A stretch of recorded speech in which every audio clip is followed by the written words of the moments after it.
So tell us a bit about the gambling program here. This is a residential facility, the only one in California that's currently housing and treating gambling patients. Tell us a bit about that program. Well, the program, we named it the Right Action Problem Gambling Program because most of the people in our gambling program, most of them are action junkies. And we talk a lot spiritually about what it means to take the next right action even when you don't feel like it. So kind of like just because you may feel right about something or feel good, you may feel good but it doesn't feel right, and kind of differentiating that. Or, you know, you feel you're mad at somebody and you feel like doing something, but that's really not the next right action, right? So it's contrary action, but we call it the next right action. How many beds do you have that are dedicated for residential gambling program? In any one month for new people, it's somewhere between 5 and 10 beds. But because our program is a long-term program, and we felt that even with the relationship that we have with the state, we don't want to put that in, is that we would not. We did not want to breach the integrity of what we believe in terms of treating people. By the time you come for residential treatment, 30 to 60 days is not enough. So while we can take up to 5 to 10 new people a month, we tend to have the gamblers stay here on average 6 months. 6 months residential care. Right. Yeah. Now, after the state funding runs out, who funds those individuals at that point? Well, a combination of Beit and the gambler, depending on what they can afford to pay. If they qualify for disability, they'll give us some of their disability. If they don't have any money, we'll just keep them. Once they start to work, they can pay us a reduced rate. So tell us a little bit about the types of gambling patients that you're seeing here. Are they predominantly just gambling? Do they have co-occurring disorders? I would say probably 50% are predominantly gamblers, but may have some co-occurring disorders that maybe they're not self-reporting. But on a self-report basis, about 50 are just gamblers, and the other 50% report to have co-occurring disorders. For example, drugs and alcohol, compulsive sex, and psychiatric disorders. So if I'm a clinician in the community, how do I make a decision about whether or not a patient would be a candidate for residential care versus just outpatient treatment? Like, how do I make that decision about whether or not I should consider referring them to a facility such as this? Well, you know, I think the litmus test is their ability to take care of themselves. You know, for most people that I'm seeing is they've run out of money, they've run out of psychosocial support, and really need the containment. You know, if somebody needs containment and don't have any social support or financial support, then they're appropriate for inpatient. If they have a higher level of functioning or able to function and take care of themselves, just their basic primary needs, then they could come for outpatient. Okay. But ironically, I don't see as many of those. Tell us a bit about the intake process. I call Beit if I'm a clinician in the community and I say I have a client I'm seeing, I think they would be a good candidate for your program. What happens next? What happens next is we would do an intake over the telephone, if we can, with the actual gambler or their family. If they're close enough to our facility, we would invite them in to do a face-to-face intake, and then based on availability for a bed, we would admit them. So in terms of the first few days of the program, is there evaluation for medications if necessary? Is there a psychological evaluation? Can you tell us a little about that process, what to expect for our patients? We give them a battery of tests in the intake process, everything from depression or the SOGs and NODs. And we also do a biopsychosocial with each client, and within a week we have them see one of the resident psychiatrists that come from the UCLA Addiction Studies program. So there's medication management that's going on here in the facility as well. And then as the patients start to become involved in the program, can you tell us what an average day in the life of a patient looks like for gambling? Well, we rise early here. We have tourist study at 7 o'clock just about every morning. And they break for breakfast, and then they start groups from between 9 and 4. There's usually a break every other hour, and sometimes there's not, with lunch in the middle of the day. Then they have some free time or may be involved in one of our extracurricular types of activities here, from 4 to 6 or 4 to 7, where they have dinner, and then they'll go to a 12-step meeting, either a GA meeting, AA meeting, or a CGA meeting, which is Criminal and Gang Members Anonymous, because a lot of our gamblers have co-occurring. A lot of our gamblers, have committed crimes as well.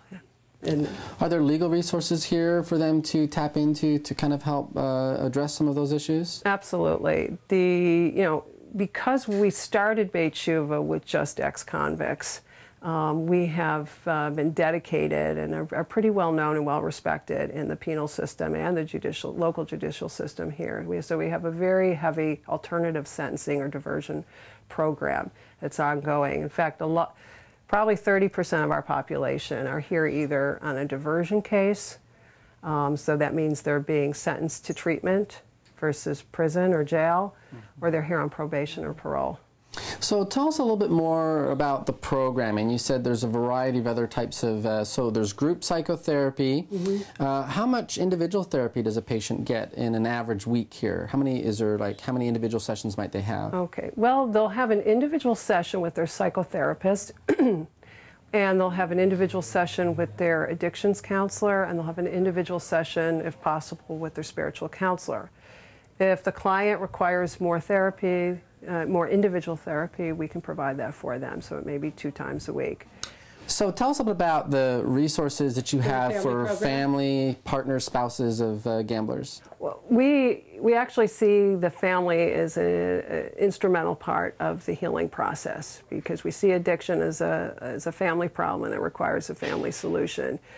So a lot of our energy goes to providing services for the whole family. We do individual family sessions, we do couples counseling, we have 5 family groups.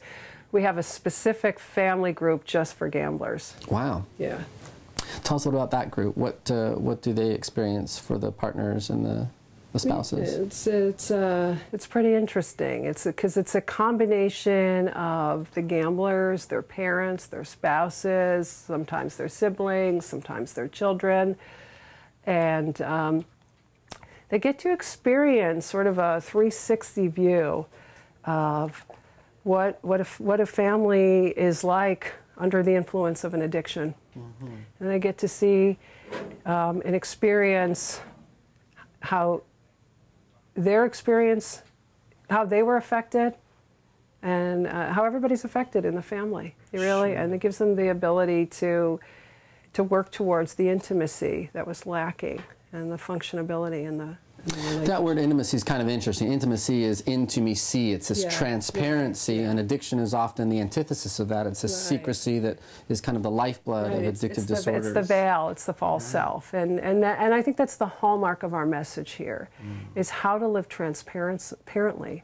how to find payoffs, real payoffs that grow exponentially through being transparent. Yeah, that's interesting. A lot of gamblers, they talk about these big risks that they take, and then you try to get them to be emotionally vulnerable with someone that's part of their family system, and that seems like a humongous risk considering... Or just living with uncertainty. Sure. I mean, that again is very ironic, is that they will put themselves in situations with tremendous risk and uncertainty, but the uncertainty risk of interpersonal or intimate relationships is more than they can bear. A lot of residential programs are sometimes criticized for the lack of research or outcome data to support or substantiate that these programs are even effective. Do you follow these patients over time and follow up to see how they're doing after they leave here? We actually do. Tell us about what you're finding with those follow-ups. Well, Harriet Rosetto, who started Beit Shuva, has a tagline: if you don't come back to visit, you come back to live. It's important. We know it's an important part of the journey to stay connected, and that's why we see ourselves as a community, not just a treatment center or facility. So we have a lot of aftercare. We have a very large alumni group. We have events all the time. We do alumni process groups. Most of the people who live locally can come or they can resume their therapy. There's really not a break. You know, it's really a transition and to help kind of to promote the connection and to maintain recovery as a staple in your life. Now, if I'm somewhere else in the state and I refer a patient to you for some treatment, let's say, you know, for most people, maybe it is only 30 days or 60 days. How do you work with the clinicians in the communities, perhaps maybe someone up north in California? How do you work with them in transitioning the patient back to the therapist for continued outpatient care? Well, I would try to identify somebody who's been trained by the state to work with the gamblers and make that contact and try to put that in place before the gambler leaves Beit. Great. How's the food? It's good for the most part. It ranges. We're Jewish people. We like our food. However, when we serve on average about 150 meals 3 times a day. Except for Friday night, we do 350 meals for Friday night. It's a lot of food. What else about the program might gambling counselors in the state of California be interested about?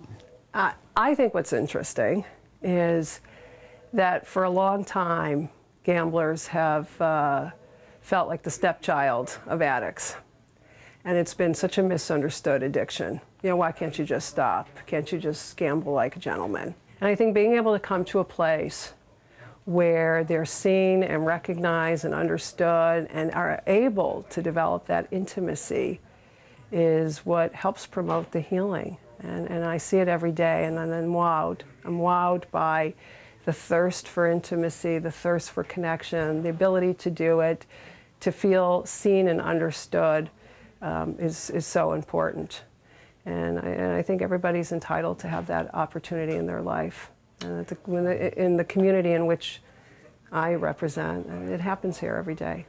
That's great. Thank you. You're welcome.